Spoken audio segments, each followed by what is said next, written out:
Chers frères et sœurs, chers amis, bienvenue à ce numéro 1 de l'ânesse de Balaam.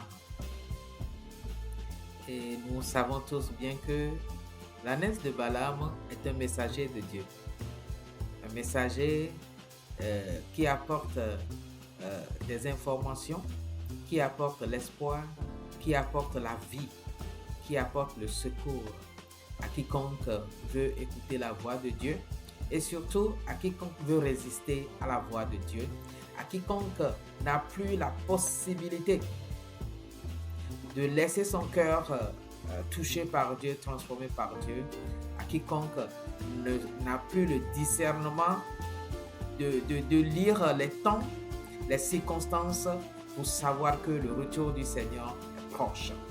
L'ânesse de Balaam est un messager pour les hommes, pour tous ceux-là qui sont épris d'espoir, d'espérance, d'une vie meilleure, d'une nouvelle vie. Et que le Seigneur nous aide afin qu'à partir de l'ânesse de Balaam, nous puissions nous laisser transformer par sa grâce et par son amour. Nous allons à partir de ce numéro commencer un thème. C'est un grand thème que nous allons développer sur une longue période avec des sous-thèmes. Oui, ce thème, c'est pour une nouvelle dimension, tu dois quitter ton pays. Oui, je le répète, pour une nouvelle dimension, tu dois quitter ton pays. Nous n'allons pas rentrer dans la définition de ce terme maintenant ou encore chercher à connaître, à comprendre les différents termes qui constituent au fait ce grand thème. Nous allons aller droit au but et nous allons utiliser le livre de Genèse. Le livre de Genèse est le premier livre de la Bible et ce livre Genèse qui veut dire le commencement, l'origine de toutes choses, le commencement de toutes choses. Oui, c'est ce livre que nous allons utiliser. Nous allons rentrer dans les méandres de ce livre pour ressortir et analyser la vie des hommes et comparativement à notre vie d'aujourd'hui pour pouvoir tirer des enseignements, pour pouvoir tirer des leçons, pour pouvoir tirer des principes de vie qui vont nous aider à mieux faire, qui vont nous aider non seulement à marcher avec Dieu, avec foi, avec espoir, avec espérance, avec confiance, mais à réussir également notre vie de tous les jours. Oui, pour une nouvelle dimension, tu dois quitter ton pays. Alors, ce matin, nous allons commencer avec le chapitre 12 du livre de Genèse et nous allons nous consacrer principalement du verset 10 au verset 20. Chapitre 12 du livre de Genèse, verset 10 au verset 20. Dans cette portion de l'Écriture, Abraham a déjà obéi à l'appel de Dieu qui lui a demandé de quitter sa famille, de quitter sa patrie, de quitter la terre de ses parents pour aller sur une autre terre qu'il va lui donner en héritage. Et sur cette terre, Dieu a promis qu'il y aura du lait en abondance, du miel en abondance, du pain en abondance. Il ne manquera de rien. Oui, c'est Dieu qui a promis ça à Abraham. Mais dans ce passage, à partir du verset 10 en même temps, la Bible nous dit quoi? Il y a une grande famine qui est arrivée dans le pays de Canaan, qui est la terre promise. Alors, qu'est-ce qu'Abraham a fait?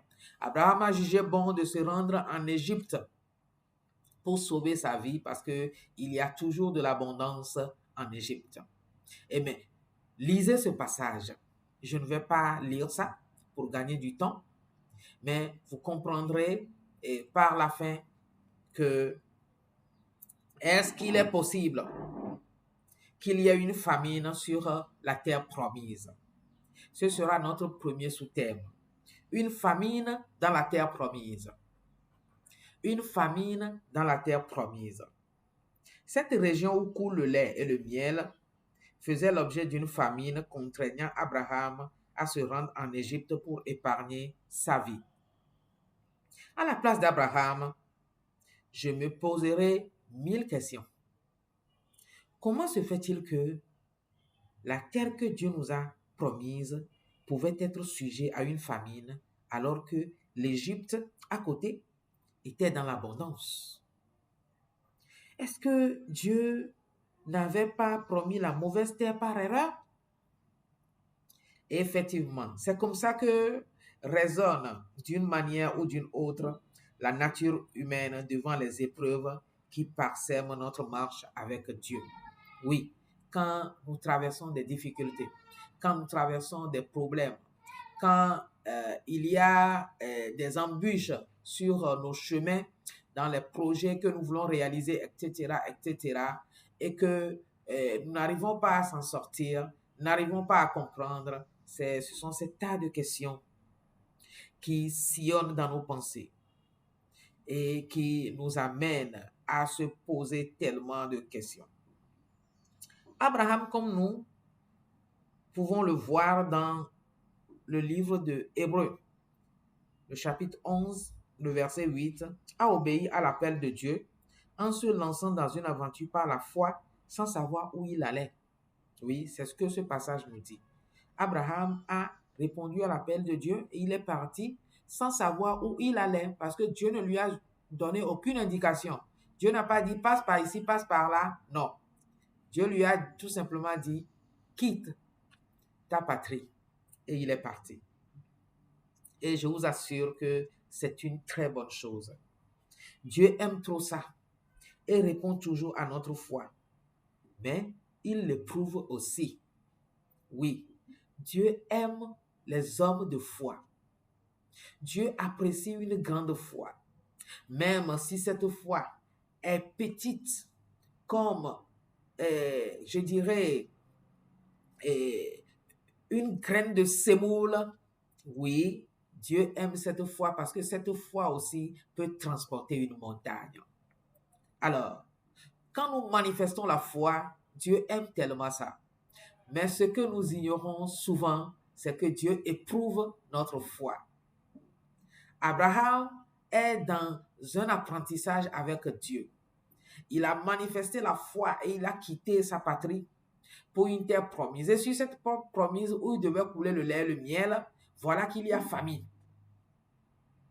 Ça, c'est le début des épreuves de la foi d'Abraham. Comment va-t-il réagir à cette épreuve? Oui, Dieu ne se contente pas d'une foi naissante. Il veut que notre foi soit toujours grandissante et de plus en plus inébranlable. Ça, c'est l'objectif de Dieu. Si nous voulons marcher avec foi, avec Dieu, c'est ça. Nous devons s'attendre aux épreuves. À chaque manifestation de notre foi, Dieu apporte d'autres situations pour nous éprouver et donc pour nous aider à grandir dans la foi. Extraordinaire. Mes frères et sœurs, quand vous passez par toutes sortes d'épreuves, considérez-vous comme heureux, car, vous le savez, la mise à l'épreuve de votre foi produit l'endurance. Mais il faut que votre endurance aille jusqu'au bout de ce qu'elle peut faire pour que vous parveniez à l'état d'adulte et soyez plein de force, des hommes auxquels il ne manque rien. Ça, c'est le but de Dieu et c'est pour ça que Dieu nous éprouve. Oui, les épreuves viennent dans nos vies pour que nous devenions des adultes et que nous ayons de l'endurance et que cette endurance résiste et que nous ne manquons de rien. Et cela se trouve dans le livre de Jacques, le chapitre 1, versets 2 à 4 et la version Bible du Semeur. Voilà notre première partie. La prochaine fois, nous allons continuer et voir par la suite quels autres éléments, enseignements nous pouvons tirer du passage de Abraham en Égypte. Que le Seigneur vous bénisse et que sa main de grâce soit avec nous. Bye bye et à la prochaine.